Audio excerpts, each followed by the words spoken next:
A local company makes one of the most popular fishing lures in the world, but it wasn't always that way. They began importing components in the 50s after a GI from World War II brought back a few spinners from France, but a chance river encounter spawned an idea. Newswatch 12's Nick Van Zyl visited Anigo and has more. Nick? That's right. One day after fishing a local trout stream, Todd Sheldon of Anigo thought he had an impressive catch. He started talking to a kid fishing the same river as him, and as many fishermen do, Todd showed off his catch. The kid did the same, and to Todd's surprise, the kid's fish were bigger.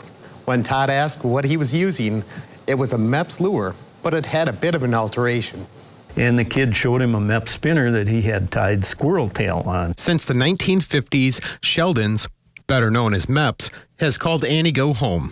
And if you've been through Anigo, you might have seen the Squirrel Tails Wanted sign. So this is a gray squirrel tail. This is one that we got shipped in to us. The lure manufacturer purchases squirrel tails from hunters across the country. Mepps grades the squirrel tails based on species and hair length to use for their lures. Their tails are clean, they're washed, they're dried. So that's the first step, making sure they're cured basically. Some of the tails get dyed for specific colors and patterns. There's varying times, varying speeds for all of this stuff. Luckily for us, we have Cindy, and she's a master of the art, so she has it all down.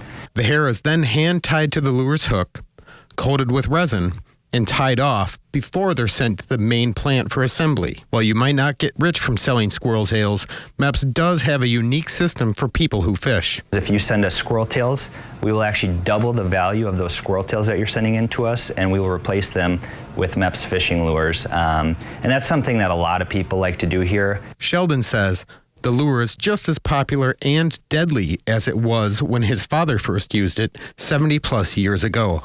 The reputation gets passed down generation to generation, and grandfathers have their sons and their grandsons fish with Mepps, and it continues to carry on in that way.